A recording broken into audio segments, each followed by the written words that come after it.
Hello everyone and welcome to the Game Shed with me, Mark, and finally I'm getting round to doing an Autobleem video. I know you guys have all been requesting this and I figured it's about bloody time. I've spent a lot of time on BleemSync and I've spent a lot of time making tutorial videos for that, but Autobleem has been sitting there in the background the whole time. Now the most recent version of Autobleem to be released is 0.5.1 and that is what I'm going to show you how to install today, including how do you get Retroarch onto that as well. So let's get straight into it and let's get Autobleem up and running. Right, here we are on the desktop. Let's get cracking with what we need to do. First things first, I want to show you the information page that shows you where everything is and where you can understand more about Autobleem. So the first note on this page you will see is there's obviously been some controversy around people selling Autobleem builds on eBay. This is interesting because there is pretty much no way of knowing whether someone has an Autobleem build that has been sold to them or they've done themselves. I mean, how are you ever going to know? But there is things here, like you can see, low quality USB drives, illegal game content. It's a bit dodge, so guys, please try and do this yourselves. It's not difficult. If you follow this tutorial, you will be able to do it yourself in no time at all. So let's move on. As you can see, version 0.5.1 is released. This is the latest. Let's get straight onto it. So if you click on releases here, see where it says 7 releases? Let me click on that. It will take us to the page where you can see the downloads. Right. So there is 0.5.0, etc. So if you're coming onto this and the release is later, it will be here. I think the next one to be released is 0.6, which is being previewed at the moment. But 0.5.1 is what's available right now as of this video. So scroll down, you can read all the information if you want, and look at all the different builds. This is interesting because what they've done is they've made shrunken down versions with just individual regions on them. So if you want just the Japanese region, you can download that there, and you can see, look, it's quite a big difference in size. But the full version here, 344 meg, is probably what most people will download. To be honest, it's pretty straightforward. It has everything included in that build. So for the purpose of today's video, I will be downloading the 0.5.1 full.zip. So click on that, let it download. As you can see, 344 meg is pretty large, so it will take a little while to download. Once that's downloaded, you will get a zip file. Let me just drag it onto my desktop here, looking like this: Autobleem 0.5.1 full. So double click on that, open it up, and then grab your USB stick and put that into your computer. So I have this SanDisk Cruiser Blade 32 gig. I'm reusing again. I've just got a couple of these is the way I do it. If you have a requirement to put loads of games on one of these, then you'll probably want to get a bigger drive. So there is a USB compatibility link right here on that page, that GitHub page, the same one as before, and it will show you all the FAQs for starters, and then also just here on the right you can see actual USB compatible list. So go and have a look at that and go and find a USB that works with this build. I have one of the Cruiser USBs, like I said before, but it is a 32 gig one. It does work fine. Feel free to go and grab one of these other ones, 8, 64, 16. They are compatible as well. So like I said before, you've downloaded the zip file, you've opened it up, and as you'll see in there, you have a Mac OS X folder, and then you have the standard Autobleem 0.5.1 folder. Right, stick your USB into your computer. Wait for that to load up. I will just chuck that to the right here. And all you'll want to do at this stage is format your USB. So let's go to this PC. This is my USB here. You can see 29.1 gig. Right click, format, as exactly the same as BleemSync, just put in Sony and FAT32, default, pretty much standard. Click start, click OK. Once the USB is formatted, click OK, close that, and open up the USB. Highlight everything that's in that zip folder here, and literally just copy it across to your USB. So now that's all copied across, we can close down the zip folder as so, open up our games folder, and then open up the games folder on the USB stick. Now, the way to copy games across is to make sure that you copy across the actual folder with the bin and queue in. I think you can get away with not putting the Q in. I will try that in just a minute with another game. But for now, I'm going to just copy Metal Slug across to the USB into that games folder. Now I've named all of these games folders after the game themselves anyway, so just make sure you do that. Make sure you copy the name of the game like that and copy that to the folder name.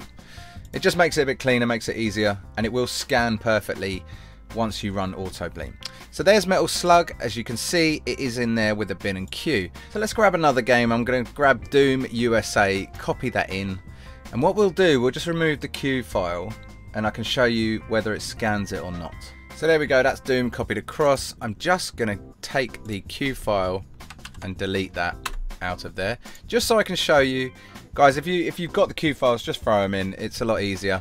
But if you happen to not have the Q files, then we can see whether it will actually scan or not.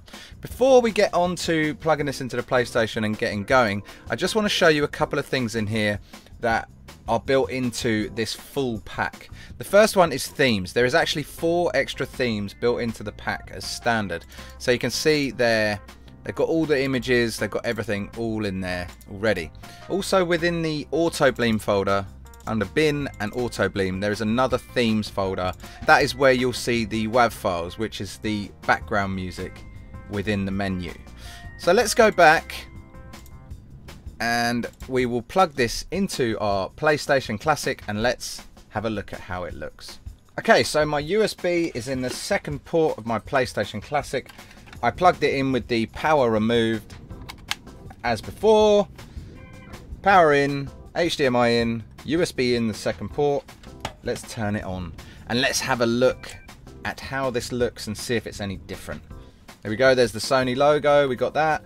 And as you can see, look, Autobleem is here. So as you can see at the bottom there, you can see games change. Press X to scan. Now, every time you add new games to this, Autobleem will recognize that you've added new games to it and it will want to scan it. So it can do the covers for the game and put it in the database. So let's get my controller out. We press X to scan and look at that. It's recognized both games. Even without the Q file, it's recognized it. Just going to move myself up to the middle there because I was covering a couple of the options. But as you can see here, from left to right, you've got Autobleem, press start, rescan, press X, circle for the original games. That will take you literally to the original installed 20 games. Square is Retroarch, which we haven't put on there yet, so that won't work at the moment. Triangle is about, select is options, and L1 is advanced. So let's press about, and you'll see here, Autobleem 0.5.1 automatic PlayStation Classic USB launcher, code Autobleem team, Screamer, MGGK, NEX, The Fridge. These awesome guys, look at this. Support via Discord. There is a Discord server which I'm joined to, which is really useful. This is free and open source software. It works as is, and we take no responsibility for any issues or damage. I had to move myself again because I was in the way of the wording. Download latest, there you go, GitHub, Screamer PL, Bleem Sync. Okay, so that is the about. Let's press select and let's have a look at the options. Okay, so first things first, you can see at the top here, language, English.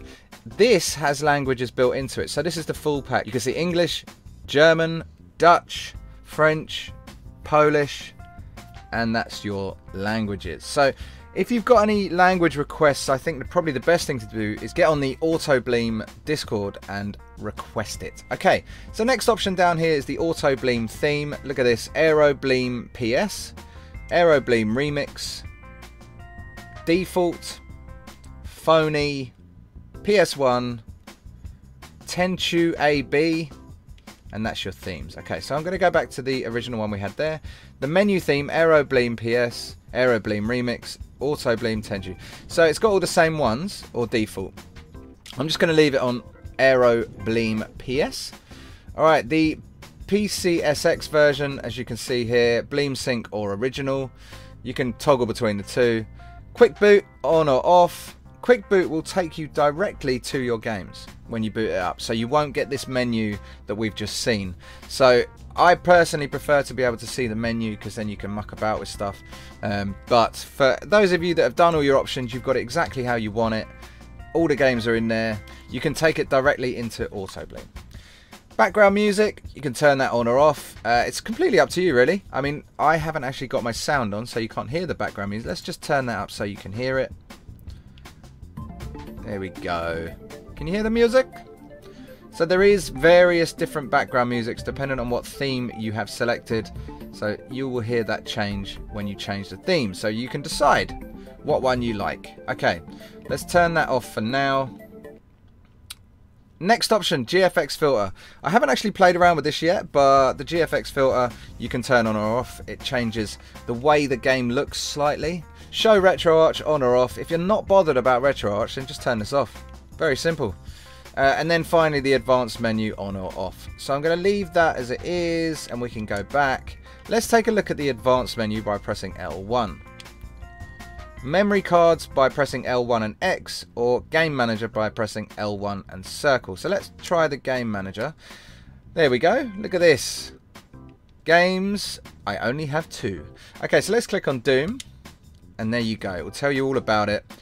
And you can decide whether you want it to be low or high res. You can lock the data. And it will tell you everything else about the games. Go back by pressing circle and back again by pressing circle again. Obviously, if you've got tons of games, you can go into which ones you want to change any options on and change them yourself. So that's it. That is Autobleem. It's already scanned the games. It's found the ones I put on there. We can now press start, go into Autobleem, and it will take us to the main menu after the messages. And you can see our 2 games there, Metal Slug X and Doom. So let's run Metal Slug X first and have a look at how that looks. Let's choose a character. This is running very well. Very, very well. As I'd expect. So that was pretty easy. Really and truly, to get Autobleem up and running is really, really easy. There's no sort of user interface on your PC or anything like that. It is all done via the PlayStation itself. Look at this. What a stunning game. Love it. One of my favourite games ever is a bit of Metal Slug. That is Metal Slug. We have done the PlayStation games very, very easy. Now moving on to Retroarch. So in order to get Retroarch onto your Autobleem install, take your USB out of your PS Classic again, pop it into your PC. Let's open that up. There you go. Next thing you need to do is jump on over to this site here, this Google Drive. Thank you to Restalgia for all your awesome tutorials. I found this link through Restalgia. So if you are not following him already, go and follow his YouTube channel. I will put the link in the description below. As always, all links are in the description below. So if you are looking at this and going, I don't know what that website is, click on the link. It's very simple. So this is the 1.75C build. As you can see here, 27th of February 2019. There are going to be new builds in the future, but this is the newest one for now. So if you right click on that and go download, you'll get a prompt. Click on download anyway and save the file. So once that's finished downloading, open up that zip folder you downloaded and let's have a look at what's inside. You can see there Retroarch and then all the lovely stuff for Retroarch is in there. So what you need to do is open up your USB stick here and open up the zip folder. Grab that Retroarch folder and just chuck it onto the root. Copy to Sony. Right, now that that folder is copied across, we can close down that zip folder and let's move to our ROMs. So if you open up Retroarch there and go to games, you can see we are completely empty. So I'm just going to create a couple of folders in there. So NES, and then we're going to have a Mega Drive, and then we're going to have a Super Nintendo folder, and let's just for the fun of it, let's have a Master System folder. Okay, so first for NES, let's just go to the obvious ones. Let's grab Mario Bros 1, 2 and 3 and chuck them into the NES folder. Okay, next we are going to go to the Super Mega Drive folder. I've only got a few games in there by the looks of things. I don't know why, but that's fine. Let's copy those into the Mega Drive folder. Super Master System, bizarrely only a few games in there as well. How strange. Okay, so let's chuck those into the Master System folder. Finally, the Super Nintendo. Let's just chuck a few games in there. What do we want? What do we want? Oh my god, I don't know what to put in there. I'm going to put these three in. Ghouls and Ghosts, Mario Kart, and Mario World. Okay, so there's the games. We have a few for each system. Obviously, you can fill these up. Go nuts. Fill them up as much as you want. That is it. That is Retroarch. So let's take our USB stick out of our PC, and we're going to plug it back into our PlayStation Classic and boot that up. So here we go, we are back on the Autobleem menu, and this time we want to go to Retroarch. So just press square and it will load up. There we go, this is Retroarch 1.7.5C, and as you can see I've got nothing there at the moment. So all we have to do to find the games that we put on there is go over to scan directory, hit enter on that and find the directory. So down here, media, and we want to go to Retroarch and games. Scan this directory. At the top you will see it go through the games that you've put on there. I didn't put many, so it shouldn't take too long. There you go, NES, SNES, and scanning of directory finished. So let's come out of that, and hopefully you will see, yes, look at this. The games are all in there. Very, very simple, very easy. It's very quick as well. So I've managed to do all of that within the space of this video. I've got NES games, I've got Super Nintendo games, I've got Master System games, and I've got Mega Drive games. So I love the Master System, so let's boot up a Master System game and have a look. So click on that and click on Run, and choose which emulator you want to use. Now it's dumped all of the cores into that folder. So if you want any of the new cores, like the new N64 core or the new PSP core or anything like that, then go back onto my previous videos and all the links are there. Download those and just put them into the cores folder within the USB drive. So here, let's click on Pico Drive, and hopefully we can just run it. We can play Master System games on our PlayStation Classic. Alex Kidd in Miracle World. I'm going to go for music on this one because I love this game. Let's see if we can hear it. Yes, we can. Let's put my headphones on for this. Oh, classic. There you go. Alex Kidd in Miracle World. Running like a dream. Oh, it's beautiful. Bing, bing. Okay. So obviously this is Retroarch, so you can press start and select to get to your menu. Scroll down and go to on-screen overlay. This is probably the only thing I'll show you in this video. There's a load of other options, but this one's really cool. Go to on-screen overlay. Display overlay is on. If you go down and go to overlay preset, then look at this. There's a whole ton of presets in here. So obviously we want Master System, so I think it will be Sega Master System. My god, there's loads. Sega Classics, Sega Game Gear, Mark III, Master System. So there's two Master System ones. If I click on that, when I say click on that, I'm pressing X every time. That will make it the overlay preset for this game. You can go back to the main menu and set the overlay prefix for anything you want. If I go back again, and resume, then we should see, look at that. Sega Master System overlays. I love that. That's brilliant. And that just comes as standard. I could just go sit here now and play this game all day. Right, enough of that. Everyone loves a bit of Alex Kidd, but I cannot go any further than that, because that, guys, is the video done. Right. Thank you so much to everyone watching this video. Thank you for coming along. I hope this has been useful. I've tried to cover everything possible with Autobleem. This is 0.5.1. The other thing I've also done is left the BleemSync 1.0.1 files on the PlayStation Classic. I haven't done the uninstall, but it all works perfectly. Autobleem will literally just go over the top of that. It will not install anything on your PlayStation. It will just be on the USB stick. Here's another USB stick example. That is my SanDisk Cruiser. It's my green one. Love it. So that is it, guys. That's Autobleem 0.5.1 all installed on our PlayStation Classic. Please don't forget to like the video if you've enjoyed this and this has been useful for you. Obviously subscribe to the channel if you want to see more of this. It's completely up to you. We are also all over social media, so feel free to follow us on Twitter, come and join our Discord, any of those other things, they're all in the description below. Thank you so much for coming along. That is me done for today. I will see you next time.